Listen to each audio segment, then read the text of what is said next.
Hello दोस्तों, आज मैं बिहार बोर्ड का इम्पोर्टेंट क्वेश्चन कराऊंगा और सीधा एग्जाम में आएगा क्वेश्चन, और एमसीक्यू और थ्योरी दोनों कराऊंगा। आज आपदा प्रबंधन का, भूगोल का और इम्पोर्टेंट क्वेश्चन रहेगा। सारा चैप्टर का ऑब्जेक्टिव क्वेश्चन होगा, प्लस में थ्योरी होगा और एग्जाम में इम्पोर्टेंट क्वेश्चन आएगा। इतना आप कर लेते हैं तो आपको 10 नंबर एग्जाम में आ जाएगा। तो चलिए, भूगोल का खंड 2 है, जिसका पहला इकाई है प्राकृतिक आपदा एक परिचय। इसका पहला क्वेश्चन है, इनमें से कौन प्राकृतिक आपदा नहीं है? तो कौन सा प्राकृतिक आपदा नहीं है? सुनामी, बाढ़, आतंकवाद, भूकंप। कौन सा प्राकृतिक आपदा नहीं? आतंकवाद नहीं है।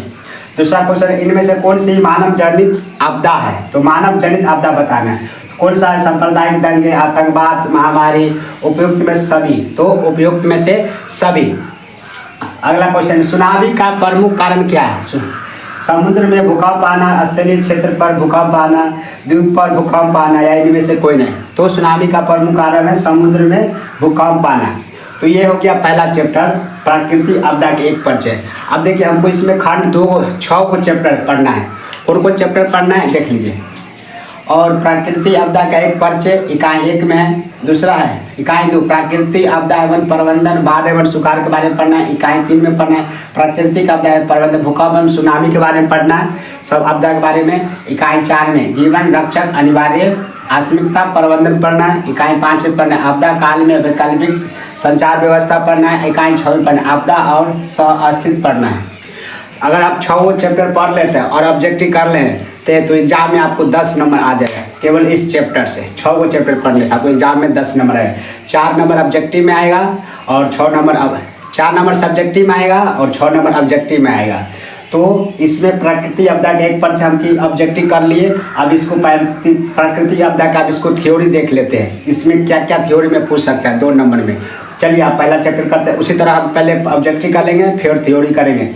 तो ये पूरा एक चैप्टर देख लीजिए, आपका 10 नंबर आ जाएगा, एकदम इम्पोर्टेंट। तो चलिए, हम प्राकृतिक आपदा के एक परिचय में जो आपदा क्या होता है उसको बारे में बताते हैं, आपदा के प्रकार और आपदा प्रबंधन क्यों आवश्यक है। ये 4 इसमें पढ़ना इम्पोर्टेंट है। चलिए स्टार्ट करते हैं थ्योरी के रूप में।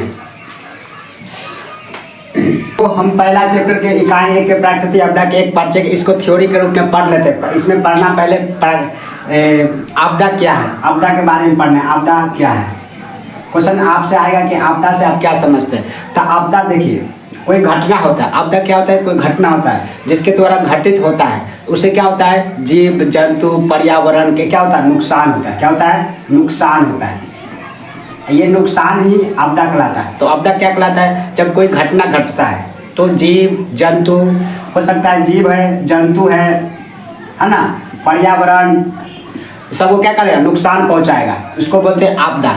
आपदा घटना कैसे घट सकता है? तो घटना 2 तरह का से घट सकता है। एक तो प्राकृतिक द्वारा घट सकता है और एक मानव जनित द्वारा घट सकता है। मानव जनित, एक प्राकृतिक द्वारा घट सकता है, एक मानव जनित द्वारा घट सकता है। प्राकृतिक द्वारा कैसे घट सकता है? प्राकृतिक द्वारा कैसे आपदा आ सकता है? तो प्राकृतिक के साथ आपदा आ सकता है। जैसे भूकंप आ गया, तो भूकंप आ गया तो घटना घट गया, घटना हो गया तो नुकसान होगा जीव जंतु को, पर्यावरण को। मानव जनित से कैसे हुआ? मान के चलिए महामारी फैल गया, जैसे कोरोना वायरस फैल गया तो अब मानव के द्वारा फैला, तो ये भी घटना होगी। इसमें क्या हो? नुकसान होता है। जैसे मान के लिए सड़क दुर्घटना किसके द्वारा घट सकता है? मानव जनित द्वारा। तो आपदा 2 तरह से घट सकता है। तो आपदा के इसलिए आपदा के 2 प्रकार होता है, एक प्राकृतिक आपदा, एक मानव जनित आपदा। तो प्राकृतिक आपदा में क्या क्या आ सकता है? बाढ़ आ सकता है। क्या आ सकता है? बाढ़ आ सकता है, ठीक है। सुखाड़ आ सकता है, भूकंप आ सकता है, सुनामी आ सकता है, ठीक ना, चक्रवात आ सकता है, ठीक है, भूस्खलन हो सकता है मानव जनित में। तो अब इसका परिभाषा देख लेते हैं। क्या देख लेते हैं? परिभाषा देख लेते हैं। तो चलिए देखिए, हम परिभाषा देख लेते हैं। आपदा से आप क्या समझते हैं? क्वेश्चन आएगा कि आपदा से आप क्या समझते हैं, तो परिभाषा आएगा 2 नंबर में। इस चैप्टर से 2 ऑब्जेक्टिव पूछता है। कौन पूछ देता है देख लीजिए। एक तो आपदा का परिभाषा पूछ लेगा, जैसे कहें आपदा से आप क्या समझते हैं? जब कोई घटना जीव संपत्ति और पर्यावरण को क्या करे? अचानक और बड़े स्तर पर नुकसान पहुंचाए, उसी को आपदा बोलेंगे। नुकसान जरूर पहुंचाएगा तभी आपदा होगा। वो किसको नुकसान पहुंचाता है? जीव जंतु और पर्यावरण को क्या कर सकता है? नुकसान। घटना कई तरह से घट सकता है, 2 तरह से। इसलिए आपदा के प्रकार होता है। आपदा 2 प्रकार के हो सकता है, एक प्राकृतिक, एक मानव जनित। आपदा का प्रकार, आपदा के प्रकार का होता है 2 प्रकार, एक प्राकृतिक आपदा, एक मानव जनित आपदा। तो प्राकृतिक आपदा किसको कहेंगे? जो प्रकृति द्वारा घटेगा उसको प्राकृतिक आपदा कहेंगे, और मानव जनित आपदा किसको कहेंगे? जो मानव द्वारा घटेगा उसको बोलेंगे मानव जनित आपदा। तो देखिए प्राकृतिक आपदा प्रकृति के कारण घटेगा, और प्राकृतिक आपदा जैसे भी कौन आएगा? बाढ़, सुखाड़, भूकंप, सुनामी, चक्रवात, भूस्खलन। तो इसका ऑब्जेक्टिव में आएगा। अब प्राकृतिक आपदा कौन है? ऑब्जेक्टिव अभी देखे थे, तो आपको उदाहरण वाला याद रखना है। कौन कौन? भूकंप, सुनामी, चक्रवात, भूस्खलन, ये प्राकृतिक आपदा क्या उदाहरण है। मानव जनित आपदा मनुष्य के कारण होने वाली आपदा, जो मनुष्य के कारण होगा कौन कराएगा? मानव जनित आपदा। इसका उदाहरण याद रखना, जैसे कि आतंकवाद, महामारी, सांप्रदायिक दंगे। आतंकवाद जानते हैं मानव द्वारा घटित करता है, बहुत सारे लोग का नुकसान करते हैं। महामारी, बीमारी फैल जाता है, जैसे कोविड-19 कोरोना वायरस आ गया, मानव के द्वारा घटित। उसी तरह सांप्रदायिक दंगे, सांप्रदायिक दंगे होता है ना, धर्म में धर्म लोग लड़ जाते हैं, तो सांप्रदायिक दंगे से भी तो मानव द्वारा घटित हो, धर्म में धर्म लड़ जाते हैं, तो उसको बोलते हैं सांप्रदायिक दंगे, सांप्रदायिक दंगे हो गया। उसी तरह आग लग जाता है कभी कभी मानव के द्वारा, है ना, तो आग लग गया, सड़क दुर्घटना हो गया, रेल दुर्घटना हो गया, ये सब किसका उदाहरण रहेगा? मानव जनित आपदा का उदाहरण आ जाएगा। ठीक है, अब आप एक इसमें एक टॉपिक प्राकृतिक आपदा, एक परिचय में एक टॉपिक है जो क्वेश्चन पूछता है, प्राकृतिक आपदा क्यों आवश्यक है। क्वेश्चन पूछते हैं कि प्राकृतिक आपदा क्यों आवश्यक है, क्यों आवश्यक है, उस क्यों आवश्यक है, ये क्वेश्चन आता है, ये 2 नंबर में आएगा, क्यों आवश्यकता है। तो अभी देखिए आपदा प्रबंधन क्यों, इसको प्रबंधन करने के लिए आवश्यक पड़ेगा ना, तो क्यों प्रबंधन, ये तो आपदा चाहे प्राकृतिक होगा चाहे मानव जनित है, दोनों से क्या होता है? नुकसान होता है। क्या होता है? अब नुकसान होगा तो उसको प्रबंधन करने की जरूरत पड़ेगा ना, तो इसलिए हमको क्या करते हैं? आपदा को क्या करते हैं? प्रबंधन करने की क्या होता है? आवश्यकता। तो यही लिखा हुआ है, आपदा प्रबंधन क्यों आवश्यक होता है, आपदा प्रबंधन क्यों आवश्यक होता है। तो एक जो एग्जाम में क्वेश्चन आएगा, ठीक है, एग्जाम में क्वेश्चन आएगा, तो आप देख, तो वही लिखा हुआ, आपदा चाहे प्राकृतिक हो या मानव जनित, दोनों जीव जंतुओं, दोनों से क्या हुआ? दोनों से जीव जंतु पर्यावरण को क्या करेगा? नुकसान पहुंचाता है। इसीलिए क्या है? इसलिए आपदा प्रबंधन क्या आवश्यक है? बस 2 नंबर का है, सिंपल जवाब दीजिएगा, 2 नंबर मिल जाएगा। ये हम लोग पहला चैप्टर पढ़ ले, प्राकृतिक आपदा एक परिचय। और इस चैप्टर से और ऑब्जेक्टिव कौन कौन पूछ सकता है, बुक के हिसाब से मैं एक लाइन में लिख देता हूँ और उसको याद कर लीजिएगा। इस चैप्टर का और ऑब्जेक्टिव बनता है, जो बुक के हिसाब से मैं एक लाइन में लिख देता हूँ, अब उसको नोट्स बना लीजिएगा। पहले पूरा देख लीजिए, बाद में नोट्स आप बनाइएगा, ठीक है। तो अब इसी चैप्टर से आप 1 नंबर या एक ऑनलाइन वाला जो ऑब्जेक्टिव बन सकता है इसी चैप्टर से। तो फिर आएंगे दूसरा चैप्टर में, ये प्राकृतिक आपदा एक परिचय हो गया। तो चलिए अब ऑनलाइन में देखते हैं चैप्टर का ऑब्जेक्टिव बनेगा वहाँ से। तो ये चैप्टर कंप्लीट हो गया, अब ऑनलाइन वाले चैप्टर में जो इंपॉर्टेंट पॉइंट है बुक का वो वाला देख लेते हैं, ठीक है। ये देखिए, यही चैप्टर का इंपॉर्टेंट पॉइंट जो ऑब्जेक्टिव और बन सकता है उसको देख लेते हैं एक लाइन में देख लीजिए। जैसे कि भूकंप के बारे में बताया गया, इसका माप रिएक्टर स्केल से द्वारा किया जाता है। तो आपको रिएक्टर स्केल याद करना पड़ेगा, भूकंप के मापन को रिएक्टर स्केल से द्वारा किया जाता है। कोसी नदी के बारे में याद करना पड़ेगा कि बिहार का शोक कहा जाता है। तो बिहार का शोक किसको कहा जाएगा? कोसी नदी को, आपको याद करना पड़ेगा। देखिए बिहार में 1934 में विनाशकारी भूकंप आया था। ऐसे भारत में आया था पर बिहार में भी बहुत नुकसान किया था। अगर बिहार में विनाशकारी भूकंप पूछे तो 1934 में, ये सब सीधा MCQ पूछेगा, ऑब्जेक्टिव में आ जाएगा। सब बिहार में सुनामी का प्रकोप नहीं है। बिहार में क्या सुनामी आता है? नहीं, क्योंकि यह समुद्र ही नहीं है। लेकिन चक्रवात का प्रभाव लगातार प्रतिवर्ष जीव जंतु को, लेकिन जब चक्रवात आता है ना तब बिहार में प्रभाव पड़ता है, जीव जंतु को हानि पहुंचाता है, बर्बादी करता है। पर्वतीय क्षेत्र, देखिए पर्वतीय क्षेत्र में क्या होता है? भूसंस्खलन होता है। देखते हैं पहाड़ ढल जाता है, भूसंस्खलन उसी कहते हैं। तो पर्वतीय क्षेत्र में भूसंकलन और मृदा आवरण जैसी घटनाएं अक्सर होती रहती है। देखते हैं मिट्टी ढह जाता है, पहाड़ ढह जाता है, तो भूसंकलन उसी को बोलते हैं जो पहाड़ ढह जाता है। तो कौन क्षेत्र जहाँ पर्वत रहेगा, तो आपको यहाँ से याद रखना है कौन कौन राज्य में होता है भूसंकलन। जैसे देखिए जम्मू कश्मीर में पहाड़ी इलाका है, हिमाचल प्रदेश में उत्तराखंड। तो ये सब तीनों आपको याद रखना है, राज्य के नाम हिमाचल प्रदेश, उत्तराखंड, ठीक है, ताकि ऑब्जेक्टिव पूछे कहाँ भूसंकलन की घटना होती है। जैसे इसका राजधानी याद रख लीजिएगा उत्तराखंड का देहरादून में। अगर उत्तराखंड नहीं देगा तो देहरादून हो सकता है, दे सकता है। हिमाचल प्रदेश शिमला दे सकता है। जम्मू कश्मीर, तीनों राज्यों का याद रखिएगा, जम्मू कश्मीर, हिमाचल प्रदेश, उत्तराखंड। और उत्तराखंड नहीं देगा तो देहरादून देगा। औसत वर्षा के 25% है, ये 25% आपको याद करना पड़ेगा। औसत वर्षा 25% से अधिक कम वाली, 25% से कम से अधिक की कमी आ जाती है तो उसे सुखाड़ की स्थिति मान जाता है, सुखाड़ की स्थिति मानते हैं। और देख लीजिए इंपॉर्टेंट पॉइंट, भूकंप निरोधी भवनों के लिए, भूकंप को प्रभाव को कम करने के लिए भवन कैसा होना चाहिए? आयताकार या वर्गाकार होना चाहिए। तो सीधा सीधा आपको ऑब्जेक्टिव पूछ लेगा कि बताइए भूकंप निरोधी भवनों के लिए भवन का आकार कैसा होता है? आयताकार, या वर्गाकार। ऑप्शन में आयताकार रहेगा तो ऑप्शन में आयताकार मार दीजिएगा, वर्गाकार रहेगा तो वर्गाकार मार दीजिएगा। अब देखिए कुछ डेट याद करना पड़ेगा आपको। 4 गो डेट है, जैसे भारत में विनाशकारी चक्रवात का हुआ 29 अक्टूबर 1999 में, ठीक है, याद कर लीजिए। भारत का विनाशकारी भूकंप 1934 में, जो बताए थे ना अभी बिहार में 1934 में आया था, तो ये डेट याद है। भारत का प्रमुख सुखाड़ की स्थिति 1966 ईस्वी में, ठीक है, 1966 ईस्वी में। भारत के प्रमुख सुनामी कब आया था, सुनामी के बारे में, तो 26 दिसंबर 2004 को ईस्वी में, ठीक है। अब देखिए क्वेश्चन दिए, जो अब चैप्टर पढ़िए, ये चैप्टर कंप्लीट हो गया। ये चैप्टर का आप ये दोनों क्वेश्चन ऑब्जेक्टिव में सब्जेक्टिव के लिए याद कर लीजिए। अभी पढ़ा दिए। आपदा प्रबंधन की आवश्यकता क्यों होते हैं, 2-4 बार लिख दीजिए। अब याद कर लीजिए इस चैप्टर को, 1-2 बार लिख लीजिएगा बाद में प्रैक्टिस के लिए। आपदा से क्या समझते, तो ये चैप्टर कंप्लीट हो गया। अब चैप्टर 2 की तरफ चलते हैं। इसका पहले MCQ क्वेश्चन देखेंगे ऑब्जेक्टिव वाला, फिर थ्योरी में देखेंगे, तो इसका एक स्क्रीनशॉट ले लीजिएगा। चलिए आप दूसरा चैप्टर स्टार्ट करते हैं, भूगोल खंड का 2। दूसरा चैप्टर इकाई 2 का प्राकृतिक आपदा एवं प्रबंधन, बाढ़ और सुखाड़। इसमें बाढ़ और सुखाड़ को पढ़ना है। पहले हम इसके ऑब्जेक्टिव क्वेश्चन कर लेते हैं, फिर इसको थ्योरी में आएंगे। तो पहला क्वेश्चन है, नदियों में बाढ़ आने का प्रमुख क्या कारण है। नदियों में बाढ़ आने का प्रमुख क्या कारण है। ऑप्शन है जल की अधिकता के कारण, नदी की तली में अवसाद के जमाव के कारण, और वर्षा की अधिकता के कारण। देखिए ये इन सब नदी में बाढ़ आने पर सभी कारण है, लेकिन इसमें से 3 को में से चुनना है कि अधिक कारण कौन है। तो इसका बिहार बोर्ड आंसर ये देता है, नदी की तली में अवसाद का जमाव। नदी के तल में ये भी कारण हो सकता है, ये भी कारण हो सकता है, लेकिन इसका बिहार बोर्ड यही आंसर देता है। तो आप लोग इसी को इंटरटिक करिएगा। इसका बहुत सारे कारण हो सकते, तीनों कारण हैं, लेकिन प्रमुख कारण कौन हो सकता है, ये नदियों की तली में अवसाद की जमाव, ठीक है, ये याद कर लीजिए, क्योंकि बिहार बोर्ड आंसर दिया था, इसको भी मानिए। ये भी कारण है, लेकिन प्रमुख कारण पूछा दिया प्रमुख, तो नदी के तली में अवसाद कारण हम लोग पढ़ेंगे उसमें थ्योरी में। अगला क्वेश्चन, बिहार का कौन सा क्षेत्र बाढ़ग्रस्त है। कौन सा बाढ़ग्रस्त है बिहार का। क्वेश्चन, पूर्वी बिहार, दक्षिणी बिहार, पश्चिमी बिहार और उत्तरी बिहार। तो उत्तरी बिहार है, ठीक है, बाढ़ से ग्रस्त है। अगला क्वेश्चन है, निम्नलिखित में से किस नदी को बिहार का शोक कहा जाता है। बिहार का शोक किस नदी को कहा जाता है, गंगा, गंगा, कोसी, पुनपुन, तो कोसी नदी को, ठीक है। अगला क्वेश्चन है, बाढ़ क्या है। प्राकृतिक आपदा है, मानव जनित आपदा है, सामान्य आपदा है, इनमें से कोई नहीं। तो आप लोग इस पर्चे में पढ़ चुके, बाढ़ क्या है, प्राकृतिक आपदा है। क्या है, प्राकृतिक आपदा है। सूखा किस प्रकार की आपदा है, पर्चे में पढ़ चुके, सूखा कैसा है, प्राकृतिक आपदा है। 5 क्वेश्चन हो गया।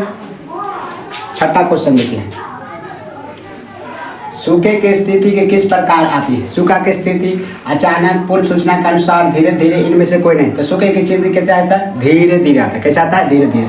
सूखे के लिए जिम्मेदारी कारक, सूखे के लिए जिम्मेदारी कारक कौन है, वर्षा की कमी, भूकंप, बाढ़, ज्वालामुखी क्रिया। तो सूखा के अब से कि क्या, वर्षा की कमी कारण सूखा आएगा। लास्ट क्वेश्चन है, सूखे से बचाव के एक मुख्य तरीका क्या है। सूखा के बचाव के लिए एक मुख्य तरीका क्या है, नदियों को आपस में जोड़ने देना, वर्षा जल संग्रह करना, बाढ़ की स्थिति को उत्पन्न करना, कोई नहीं। तो इसका मुख्य कारण है, तरीका है, वर्षा के जल को क्या करना, संग्रह करना, इकट्ठा करना। तो हम देख लीजिए चैप्टर का ऑब्जेक्टिव क्वेश्चन। अब इसका हम थ्योरी देखते हैं। तो बाढ़ और सुखाड़ के बारे में रिलेटिव पर, बाढ़ क्या है, बाढ़ कैसे आता है, बाढ़ के हानि, बाढ़ का बचाव, इसी तरह सूखा के परिभाषा पढ़ेंगे, सूखा के हानि, बचाव, ये सब पढ़ेंगे, तब ये चैप्टर कंप्लीट हो जाएगा। तो थ्योरी के रूप में हम एक बार पढ़ लेते हैं, ठीक है। इसका ऑब्जेक्टिव का स्क्रीनशॉट ले लीजिए। तो हम लोग पहले बाढ़ पढ़ते हैं, ठीक है। बाढ़ क्या है, बाढ़ क्या परिभाषा पूछता है, बाढ़ कैसे आता है। तो देखिए ये नदी है, नदी में क्या हो जाएगा, अधिक वर्षा हो, देखिए वो इसमें पानी आएगा और इसका जल प्रवाह धीरे धीरे क्या हुआ, प्रवाह से ऊपर उठेगा, ऊपर उठ के क्या हुआ, आसपास में क्या हो जाएगा, फैल जाएगा। तो क्या हुआ, इसी एरिया में क्या जाएगा, बाढ़ आ जाएगा। इसी को बोलते हैं बाढ़ आ गया, बाढ़ की स्थिति कहेंगे। तो यही परिभाषा देगा। बाढ़ एक प्राकृतिक आपदा, आपको पता है। बाढ़ एक क्या है, प्राकृतिक आपदा है जब किसी नदी का जल स्तर औसत प्रवाह के ऊपर उठ जाएगा, अधिक वर्षा होगा, आसपास क्या होगा, आसपास के क्षेत्रों में फैल जाता है। तो इस परिस्थिति को क्या कहते हैं, बाढ़ कहते हैं। तो बाढ़ की परिभाषा याद रखिए। बाढ़ एक प्राकृतिक आपदा है जब किसी नदी पर जल स्तर औसत प्रवाह के ऊपर उठकर आसपास के क्षेत्र में क्या होता है, फैल जाता है। उस परिस्थिति को क्या कहते हैं, बाढ़ कहते हैं। अब देखिए बाढ़ को कारण हो सकता है, बाढ़ के क्या कारण हो सकता है, तो 4-5 कारण है बाढ़ आने के कारण, उसका हानि और बचाव। तो बाढ़ से इतना क्वेश्चन आ सकता है। देखिए बाढ़ आने के कारण क्या हो सकता है, अधिक वर्षा हो सकता है, अधिक वर्षा के कारण बाढ़ आ सकता है, जल की अधिकता हो जाएगा, आसपास में बहुत जल आ जाएगा तो बाढ़ हो सकता है। तीसरा, नदी की तली में अवसाद का जमाव, नदी की तली में अवसाद जमा हो जाएगा। जैसे नदी है और मान के चलिए यहाँ से बहुत सारी चीज़ जमा हो गया, अब जमा हो जाएगा तो इसका जल आगे नहीं बढ़ जाएगा, तो आसपास में क्या होता है, बाढ़। बाढ़ आ जाए, क्या हो जाएगा, बाढ़ आ जाएगा। तो तली में क्या होता है, जमा हो जाता है।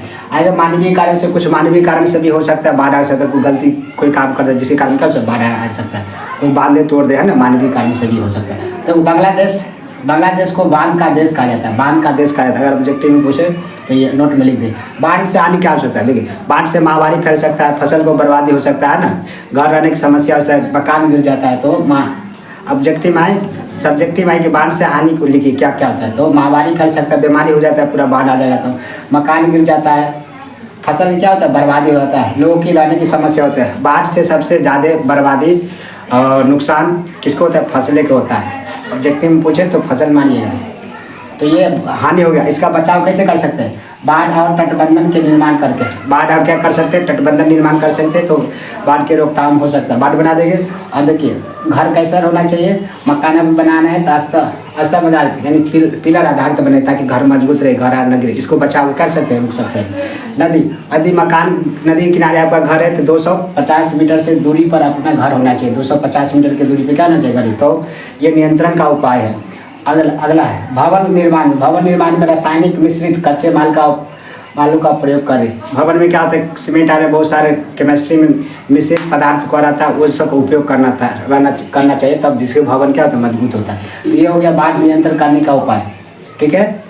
अब देखिए अब पढ़ना इसमें कौन सा बाढ़ कौन सा नदी पर, ये ऑब्जेक्टिव में आएगा। तो बाढ़ से रिलेटिव इतना था, हम लोग पढ़ लिए, पर एक बाढ़ कौन सा नदी पर, कौन बाढ़ पर ऊपर नहीं, तो बाढ़ खत्म हो जाए, उसके बाद सुखाड़ में आ जाएगा, तब ये चैप्टर कंप्लीट हो जाएगा, ठीक है। तो कौन सा बाढ़ कौन सा नदी पर वो लिख लीजिए, वो ऑब्जेक्टिव में आएगा, काम आएगा, इसका स्क्रीनशॉट लीजिए। बांध का इम्पोर्टेंट, कौन सा नदी पर कौन सा बांध है, जैसे भाखड़ा नागल बांध कौन सा नदी पर है, सतलज नदी पर, ठीक है, आपको याद रखना। भाखड़ा नागल कौन सा ऑब्जेक्टिव मान सकता है। उसका पूछे गोविंद सागर कौन सा नदी पर है, तो सतलज नदी पर, ठीक है। नर्मदा ये नहीं पूछ सकता, लेकिन सरदार सरोवर बांध कौन सा नदी पर है, नर्मदा नदी पर, ठीक है। तो नागार्जुन सागर परियोजना कृष्णा नदी पर, कृष्णा सागर अर्जुन कृष्णा नदी, ये उतना इम्पोर्टेंट नहीं है। कावेरी परियोजना कावेरी नदी पर, कृष्णा सागर ये भी नहीं, ये वाला याद रखें। रेंद बांध रेंद नदी पर। पंत सागर कौन सा नदी पर है, तो रेंद नदी पर।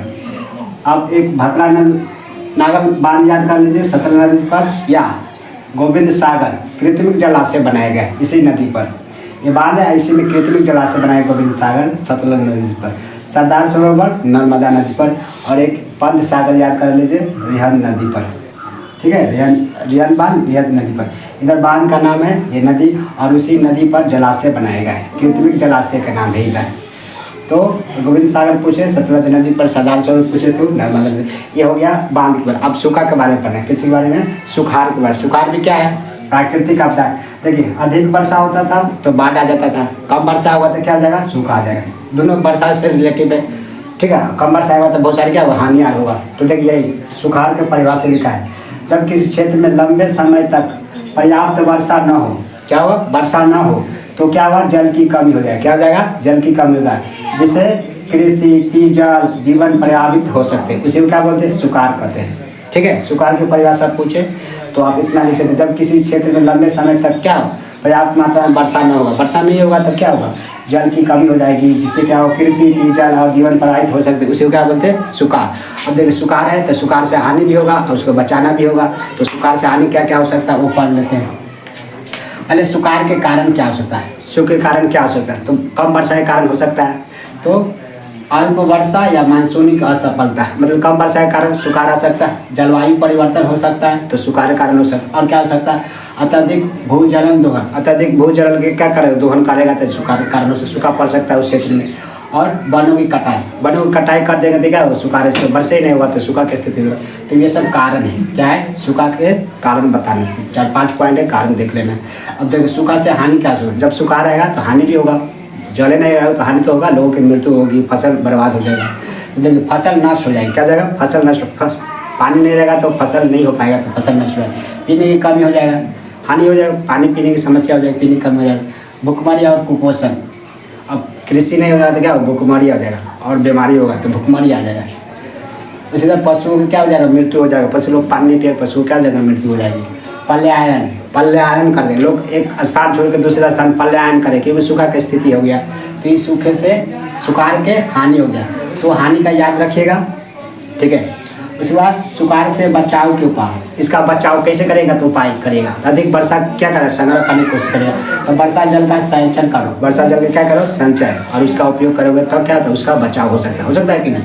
उसी तरह वृक्ष रोपण, वृक्ष पहले काट देते तब कारण हो सकता है, वृक्ष रोपण लगाया तो अधिक वर्षा होगा, जल क्या हो सकता है, बचाव हो सकता है।